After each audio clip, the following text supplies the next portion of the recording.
I'm Morgan Peckma, Editor-in-Chief of City and State, and this is Last Look. Today we are on location at the majestic Metropolitan Museum of Art with the president of the Met, Emily Rafferty. Emily, thank you so much for joining us. Good morning. It's a great pleasure to have you here on this rainy day, but glorified by the beautiful art. Indeed. So we are about to embark upon the budget dance once again in New York City. And I wanted to ask you what you think about that process. I know that a lot of heads of cultural institutions find it difficult to navigate. Well, the dance has been with us for a long time, and I think we've got to give credit to our politicians, our mayor, our speaker, and so forth for trying their very best to find solutions to make it a little bit easier for everybody. But I think people find it distracting to some extent because there is the up and down and the sort of looming June 30th when the budget gets solidified. So certainly we'd like to work with this administration and keeping the movement going to make it a little easier, at the same time paying tribute to our past mayors and deputy mayors who've worked so hard to help us on that front. Oh, one of the ways that we've heard about possibly reforming the process is by introducing multi-year budgeting. And I was wondering what you think about that and if there are any other reforms that you would like to introduce into the system. I'm not sure that I would be a fan for multi-year budgeting because I think it's very hard for the city to be able to predict 2-3 years out. So I do understand the need for annual attention, annual scrutiny, perhaps preparing an outline over a 3-year period. But my experience with the city, the nation, is that things vary to such a degree that it's really hard to nail down a multi-year grant that one would not nevertheless have to keep an eye on and review as we go. Having said that, I think there are parts of the dance that can certainly be tweaked. The Metropolitan obviously has so many supporters, but the city's involvement in helping to support the museum is also integral. Could you talk about what that relationship is? Well, the city is really central to the Metropolitan Museum of Art. We were founded in partnership with the city. The city owns the land that we are on. It's 21 different buildings now, 2 million square feet of space. And we are interlaced with all that the city does. And they support our operating expenses, a third of the cost of our security guards, enormously important to the protection of this extraordinary institution. In addition, have always helped support our infrastructural needs and our building programs, also essential to the life of this institution. The people of the city are our audience in all the 5 boroughs and the beyonds. And so I would say that there's probably not a more valued relationship that this city has had historically than with the city of New York. Mayor Bloomberg was a great supporter of the museum, both as mayor and as a philanthropist himself. And I've heard a lot of people who work in nonprofits or cultural institutions express some apprehensions about the changing of the guard with Mayor Bloomberg leaving. Do you share any of those reservations? I think with change always comes apprehension and fear of the unknown, if you will. And of course, having a mayor in office, such as Mayor Bloomberg, for 12 years, I think you might hear that intensified to some degree. But every mayor is responsible. He or she knows what their job is, and their job is to attend to the entire city. And I have no doubt that Mayor de Blasio would understand his responsibility to the culturals and to tourism as a whole for this city. We collectively not only provide the greatest landing places for the renewal of the mind and the spirit, but we're economic engines for the city and the state, and that can't be denied and really should be supported. And I have no doubt that in working with us, in partnership with the city and Ms. Mayor, we will move on into another era for sure, but one that is positive for the city and the state. And the Metropolitan is not just essential as a cultural institution, but also as an educational institution. Can you talk about some of the services that the Met provides on that front? In fact, in the mission of the Met, the word education comes even before art. So we are all about access and education in all of its forms. To start with, we are the #1 tourist attraction with 6.3 million visitors. Last year, 24% of them from the city of New York. also 40% coming from outside the country, again feeding the city and supporting our cultural programs. Addressing the educational program specifically, we are, I think, and arguably one of the most educationally oriented institutions of the city, and our reach is powerful because of our attendance both in the institution and what we can do in the boroughs. To give you some examples, 250,000 school children come through these halls each year on organized school visits, all of which is paid for by the institution, no charge to the city.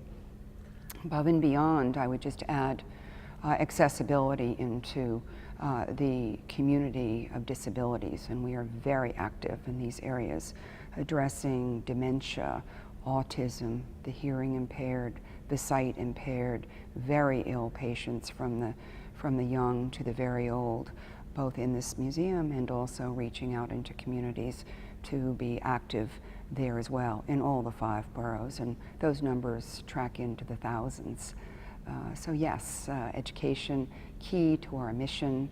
I think we estimate that of our 6.3 million people, perhaps 1 million of those are people who are qualified as coming with families through our family passes, through visiting with their families on their own, through all of the means that we have of cool culture and other sources of groups that wind up bringing these young people in all ages here. Veterans and immigrant communities, also very important to our audiences, with full programs addressed to those communities as well. In addition to being the president of the Met, you're also the president of NYC and Company. These last 12 years have seen extraordinary growth in tourism in the city. Do you think that we can sustain those numbers that keep going up and up? And what do we need to do in order to keep tourism so vibrant in the city? Well, let me just clarify, I serve as chair of NYC and Company, and the reason it's important to correct is that George Fertitta has been serving as our CEO during these years, enormously powerful and effective leader of our city's tourism. But the answer to your question would be paying attention at every single level and detail and keep pouring in the resources that we have been. That's not only financial, it's the energy of an extraordinary staff of qualified people and partnerships throughout the city with our corporate sponsors that together allow us to leverage the degree to which we can serve tourism. Keeping an eye on our 18 regional, international tourist centers that feed tourism to us every day. I'm confident that Mayor de Blasio will understand this. The streets of New York need these people. We need them in our restaurants, in Broadway, in our hotels, and every place that garners tourism.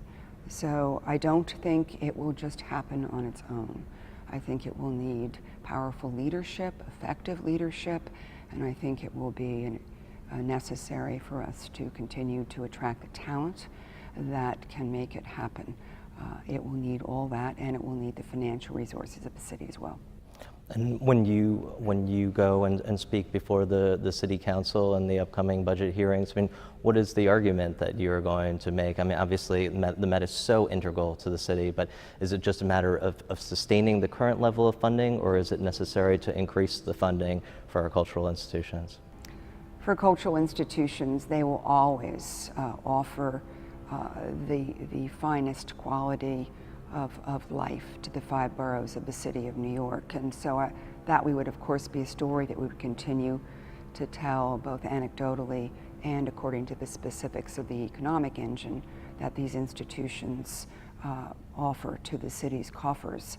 But I would always argue, please don't reduce us. There's always talk of reductions, so please don't do that.